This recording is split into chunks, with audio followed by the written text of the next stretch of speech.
Selamat pagi, salam sejahtera bagi kita semua. Mohon izin saya memperkenalkan nama saya. Nama saya Agustina Ronsaldo.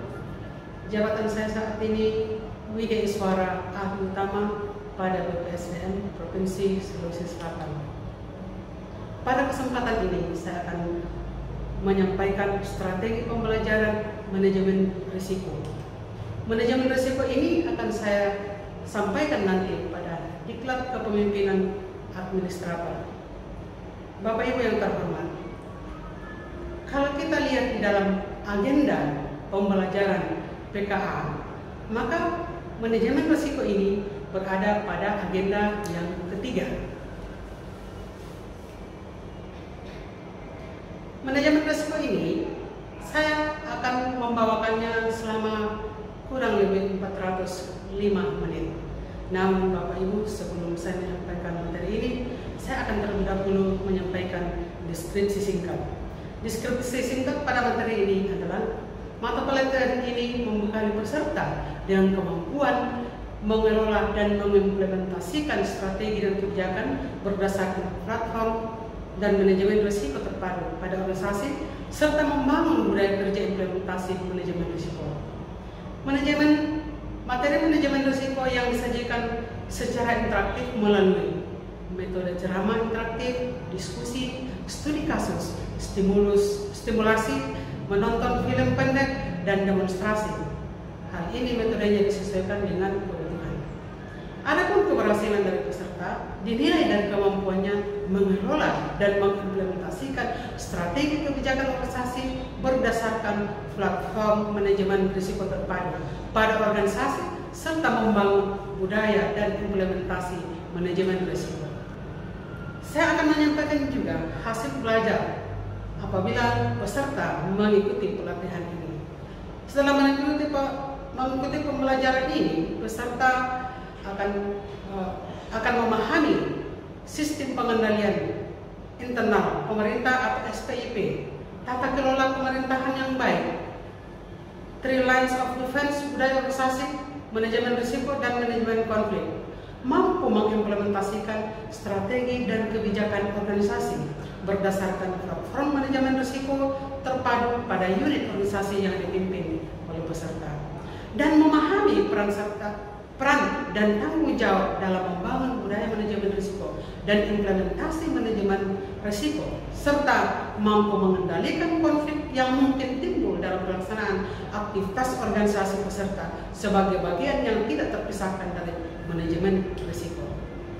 Adapun indikator keberhasilan dari pembelajaran ini adalah setelah mengikuti pembelajaran ini, peserta diharapkan memahami dan menjelaskan sistem pengendalian internal pemerintah, tata kelola pemerintahan yang baik, 3 lines of defense. Yang kedua adalah budaya risiko dan aspek fundamental risiko. Indikator keberhasilan yang ketiga adalah manajemen risiko yang menyangkut kerangka kerja manajemen risiko dan proses manajemen risiko terintegrasi. Kemudian indikator yang keempat adalah manajemen konflik. Bapak Ibu yang terhormat, adapun variasi bahan ajar bersumber dari peraturan-peraturan yang berkaitan dengan manajemen risiko. Kemudian juga referensi dari buku-buku modul pembelajaran dan materi tentang governance.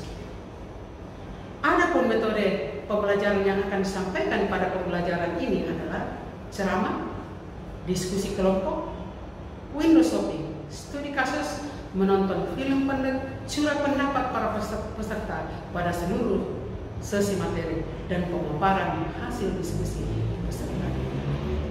Bapak Ibu yang terhormat, sebelum masuk pada penyajian pertama, saya akan membangkitkan semangat mereka di dalam mengikuti pembelajaran melalui kegiatan ice breaking. Setelah selesai ice breaking, Bapak Ibu, saya akan mereview kepada peserta tentang sejauh mana pemahaman mereka sekitar pembelajaran manajemen risiko. Dan juga saya akan melaksanakan pretest untuk mengetahui pemahaman peserta mengenai manajemen risiko. Setelah selesai bertes, Bapak Ibu, saya akan masuk pada penyajian pertama. Penyajian pertama, saya akan menjelaskan secara singkat mengenai pokok bahasan dan sub pokok bahasan. Kemudian setelah itu, maka saya akan memutarkan video. Pokok bahasan yang akan saya jelaskan di sini, Bapak Ibu, ada 6, yaitu pertama, sistem pengendalian internal pemerintah atau SPIP, tata kelola pemerintahan yang baik, kemudian three lines of defense. Kemudian materi pokok yang kedua adalah budaya risiko dan aspek fundamental manajemen risiko. Pokok bahasan yang ketiga adalah pemahaman tentang manajemen risiko dan arti dari risiko itu sendiri. Pokok bahasan yang keempat adalah kerangka kerja manajemen risiko. Pokok bahasan yang kelima adalah proses manajemen risiko terintegrasi dari perspektif strategi. Kemudian pokok bahasan yang keenam adalah pemahaman tentang konflik dan manajemen risiko atas konflik itu sendiri. Setelah selesai saya menjelaskan, saya akan memutarkan video bagi peserta.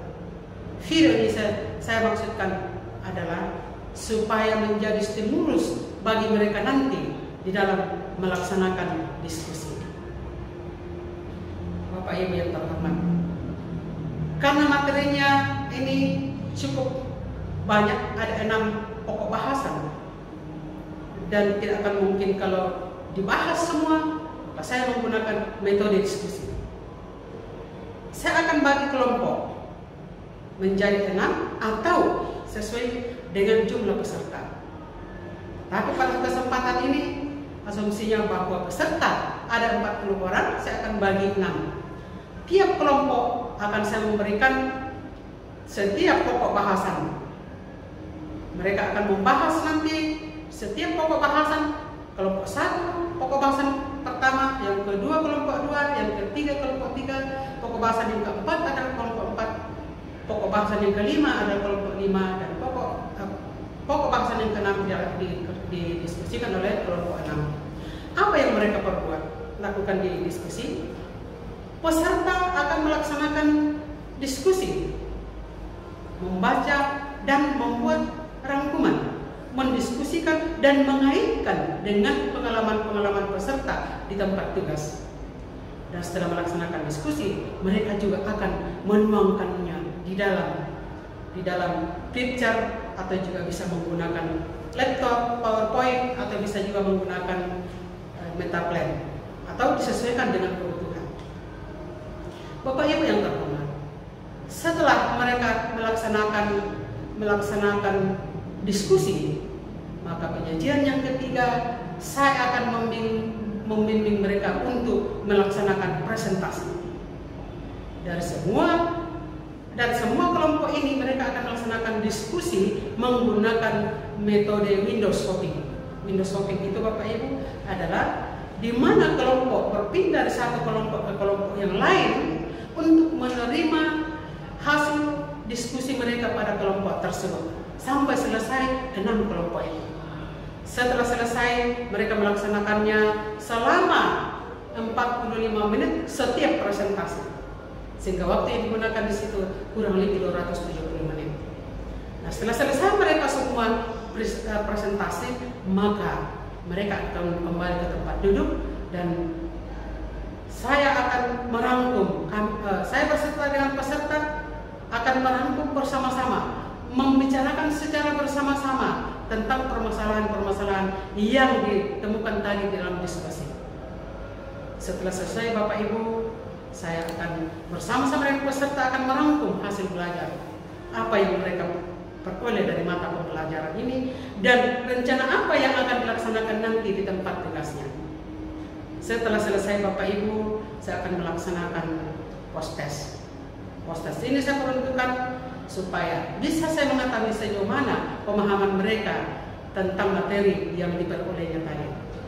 Setelah selesai, maka bersama-sama dengan peserta menutup pembelajaran ini. Demikianlah penyajian ini.